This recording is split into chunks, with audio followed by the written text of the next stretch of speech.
Di mana ini? Di mana? Suamiku, sekarang kita bebas. Istriku. Istriku. Ita suamiku. Maafkan Kakanda.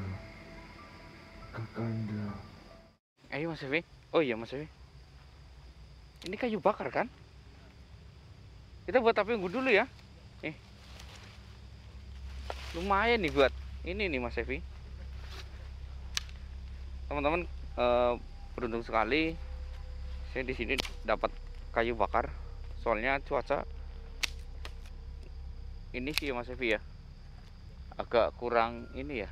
Sebenarnya saya sih nggak kedinginan teman-teman, cuman nyamuknya itu loh, kalau nggak ada api itu yang luar biasa ya Mas Evi ya.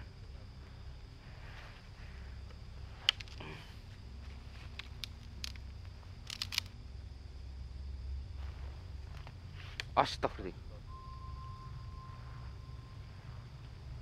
Kenapa kamu di sini? Bukannya kamu sudah dibebaskan? Kamu sudah pergi dengan istrimu. Kenapa? Apa yang ingin kau sampaikan? Pasti ada sesuatu yang belum kau katakan. Saya hanya ingin mengatakan kalau kamu harus membebaskan sang ratu. Ratu? Ratu siapa? Saya nggak tahu sang ratu di mana dan saya belum pernah menjumpai sang ratu. Ratu itu siapa? Dia adalah istri dari Prabu Janaka. Saya belum pernah melihatnya. Dia sudah meninggal terlebih dahulu di tempat ini. Meninggal di tempat ini.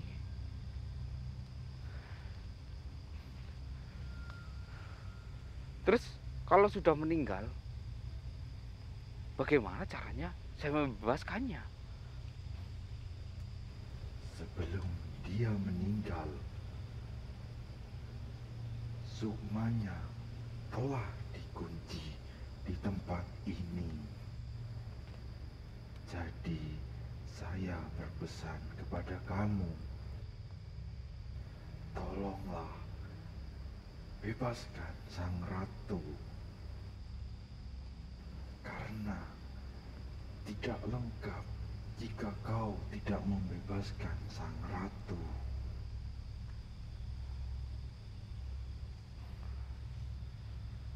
Oke, saya akan berjuang membebaskan sang ratu, tapi saya tidak tahu bagaimana. Disinilah tempat di mana kamu bisa membebaskan sang ratu. Oh, jadi di sini saya bisa membebaskan sang ratu. Caranya? Jangan engkau pergi dari tempat ini.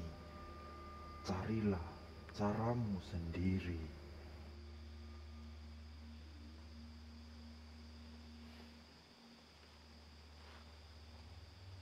Gimana caranya ya Mas Evi? Sedangkan kita aja nggak tahu loh. Saya aja nggak tahu harus ngapain di tempat ini. Ini saya di sini tuh karena saya hanya menunggu. Saya harus bergerak kemana? Saya harus menunggu di sini. Beberapa hari saya harus menunggu sampai sang dewi benar-benar dibawa oleh Raja Angkara Murka. Namun untuk saat ini sang dewi sedang aman karena bersama dengan Kanjeng Ratu Idul. Kenapa Kanjeng Ratu tidak pesan kepada saya? Karena sang ratu tidak termasuk masuk dalam misi kalian. Saya hanya meminta bantuanmu untuk membebaskan dia. Jadi ini di luar dari apa yang harus saya lakukan. Oke, saya akan bantu karena memang saya nggak ada kegiatan di sini malam ini. Cuman saya belum tahu caranya. Nanti saya pikir dulu. Saya mau menyiapkan kayu bakar karena di sini banyak nyamuk, dan juga saya harus menyiapkan tenda di sini untuk beberapa hari.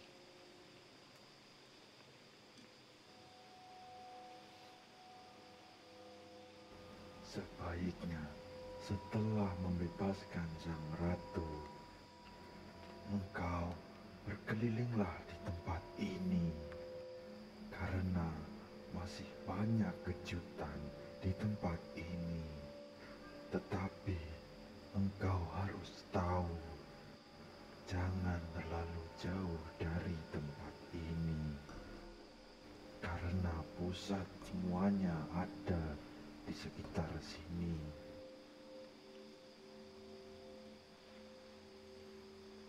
Pusat dari semuanya ada di sekitar sini. Oke.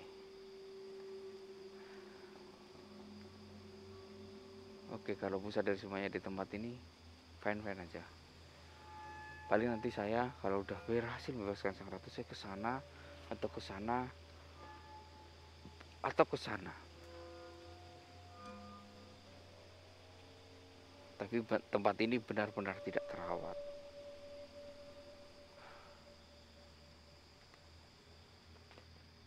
Bagaimana dengan kamu?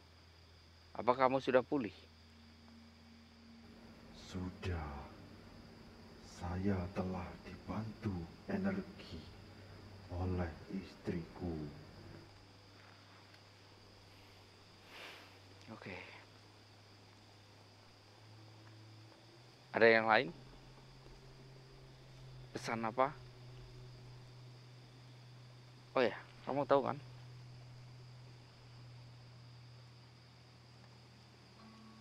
Kamu tahu kan? Buah setan itu ada di mana? Saya menginginkan buah setan itu untuk saya teliti dan saya hancurkan semuanya.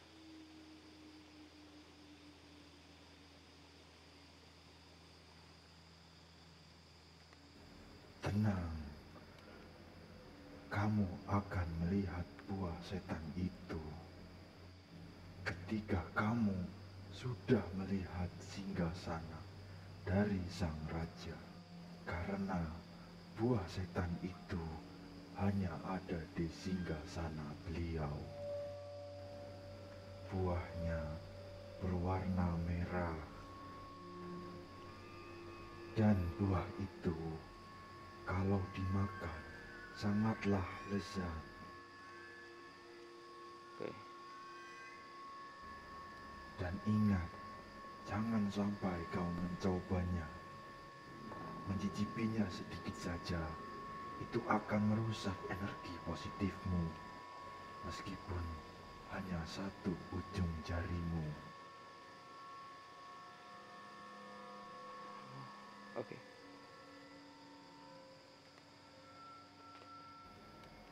Kalau begitu, saya hanya menitip pesan itu. Semua terserah padamu.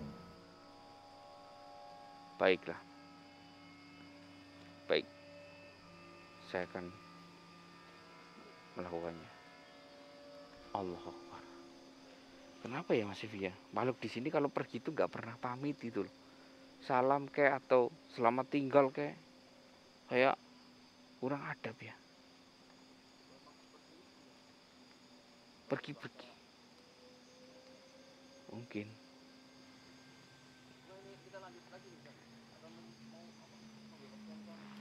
Ntar lah, saya mau kayu bakar dulu.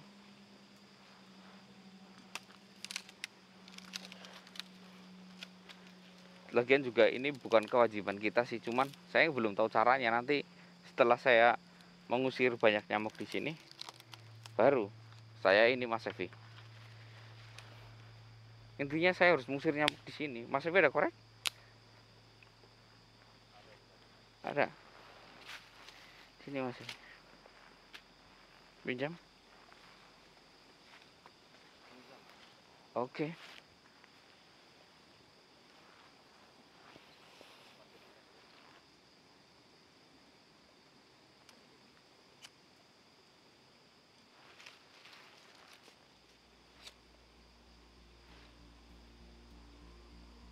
Mas Evi,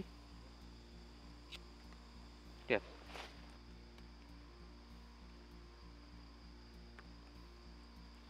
Lihat nih, saya menyalakan api nih. Tuh. Menyala di situ loh. Lihat nih. Loh.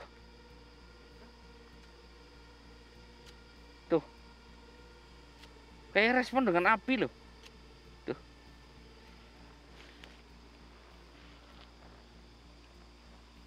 Cincin Mas Evi. Lihat. Cincin siapa ini? Bermata merah. Iya kan? Kotor lagi.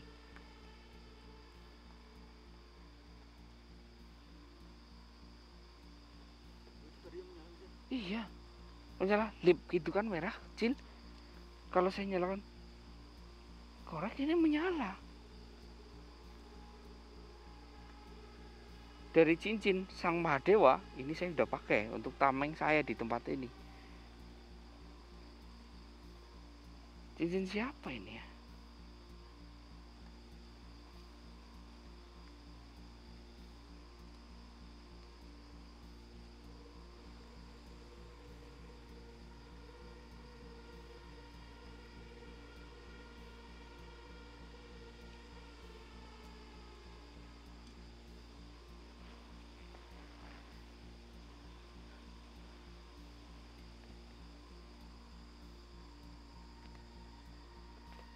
Apa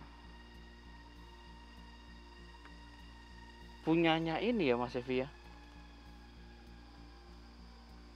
Raja ini tadi, tapi perasaan raja itu gak pernah pakai cincin deh. Saya ngeliat tangannya gak pernah pakai cincin deh.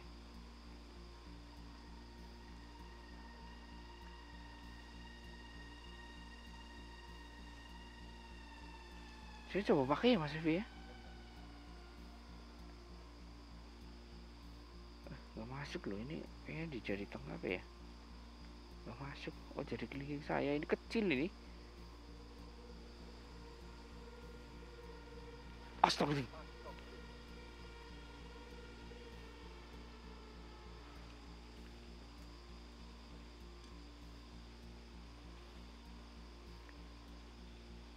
Siapa kamu? Kenapa kamu tiba-tiba muncul? Saya adalah pemilik dari cincin itu. Siapa kamu? Saya istri dari Sang Prabu Janaka.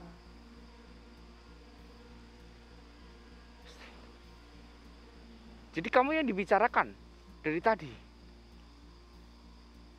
Iya, saya bisa melihat, saya bisa mendengar apapun.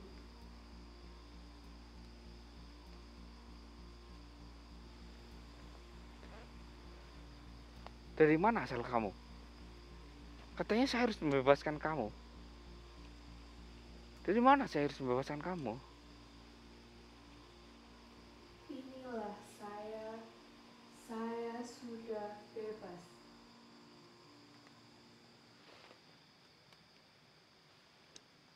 Bebas Mas Evi?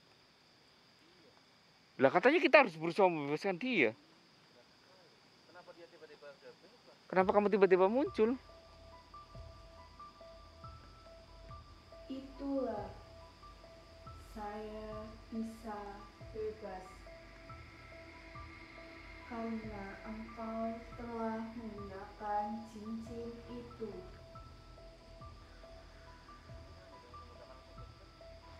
Saya juga nggak tahu loh.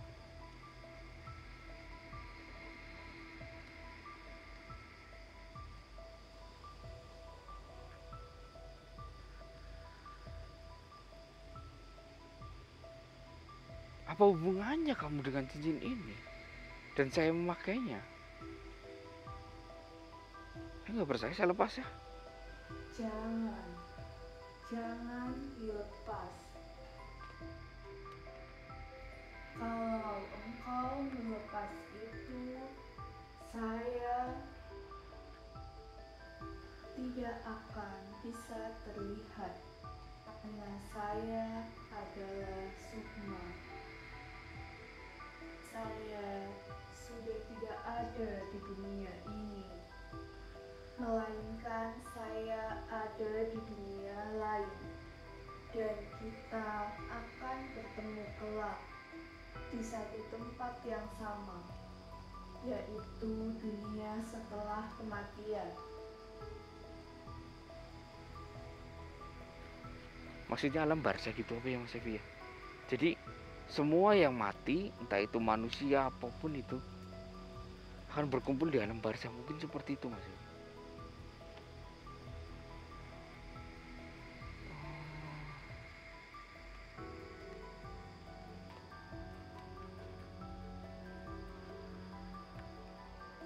Jadi bisa seperti ini ya.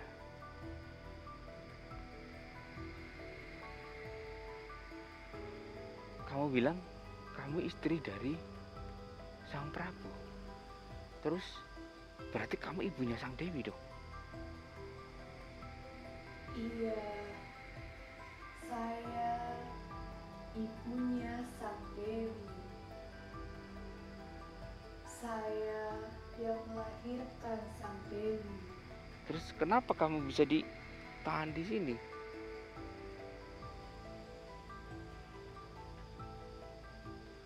Kenapa?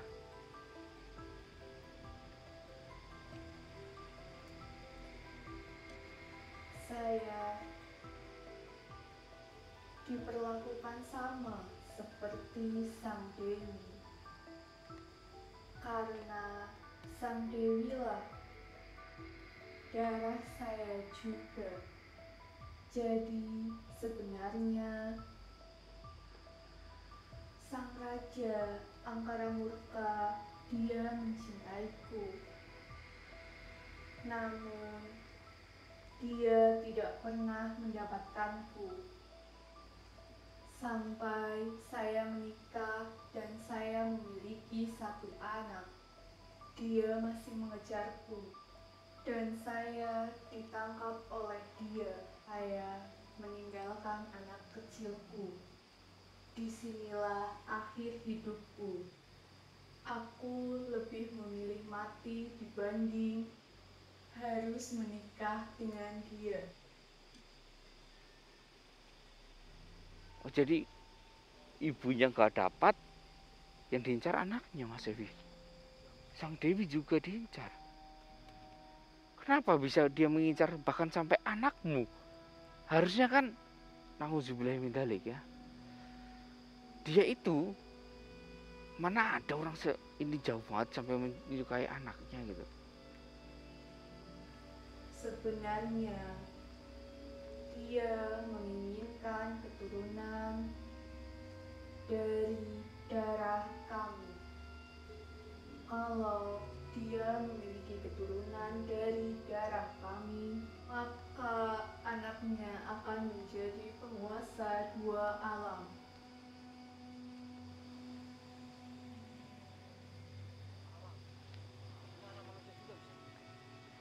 Mau tahu, alam dunia ini banyak loh Mas Evi. Dimensi di dunia ini banyak.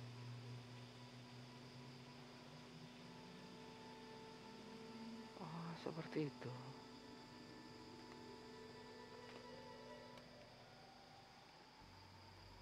Saya berhutang budi kepadamu. Engkau telah menyelamatkan kami semua dari kehancuran dunia kami. Bentar, kenapa semua ini berpusat kepada keluarga kalian? Kenapa? karena darah kami, keturunan kami adalah darah dari Sang Pencipta secara langsung, seperti kaum Muhammad, karena dia keturunan Sang Pencipta langsung. Oh, seperti itu Mas Evi. Kayak kita loh Mas Evi, kita kan mengagumkan keturunan dari Muhammad ya, kayak Syekh Gus itu kan keturunan langsung dari Nabi Muhammad ya. Oh, jadi mereka itu keturunan langsung, makanya semua ini. Oh, Seperti dunia kalian, jika keturunan dari Sang Muhammad dihabisi semuanya, maka dunia kalian akan sirna. Begitulah dengan kami. Dunia kalian sama dengan dunia kami. Keturunan kalian dari Muhammad pasti akan menjadi orang pilihan dan bangsawan. iya memang ya Mas Evi ya. Siapa yang menikah dengan keturunannya sang Kanjeng Nabi Muhammad, yaitu dari entah itu dari gus-gusnya, itu pasti hidup mereka kan lebih langsung kayak dinaikkan, dan semuanya itu kayak ya kayak gitu loh, kayak Habib itu loh ya Mas Evi ya. Syekh. Oh, jadi persis seperti dunia kita.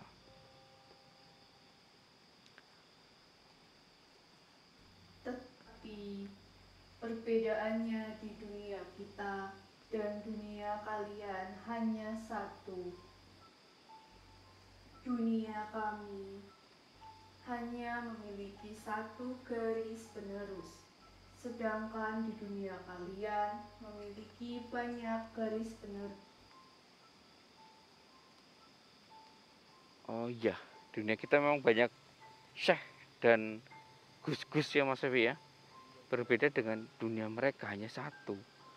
Jadi nanti kalau sang Dewi punya anak pun dia hanya punya satu. Seperti itu. Sang Dewi meninggal nanti. Oh,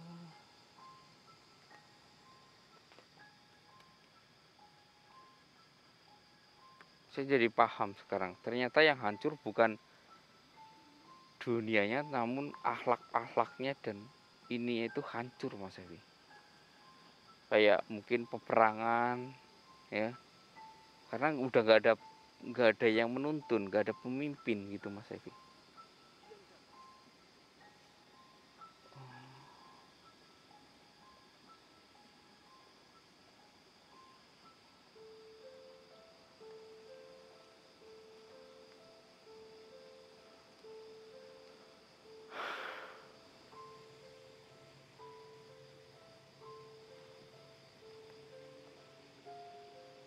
Tapi kenapa dunia kalian masih berada di dimensi manusia berdampingan? Kenapa tidak berbeda? Entah itu kalian berada di planet Mars ataupun di mana. Semua kehidupan ada di bumi ini. Kehidupan gaib, kehidupan apapun jadi satu di sini. Cuman yang membedakan adalah dimensi kita. Mata manusia dibatasi, tidak seperti zaman dulu. Mata manusia tanpa batas bisa melihat seluruh dimensi.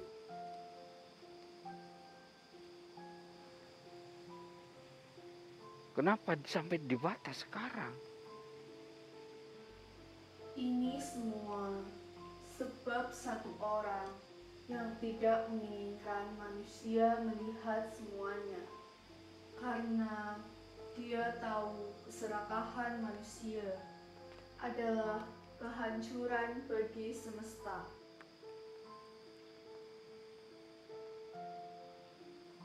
Maksudnya gimana keserakahan manusia?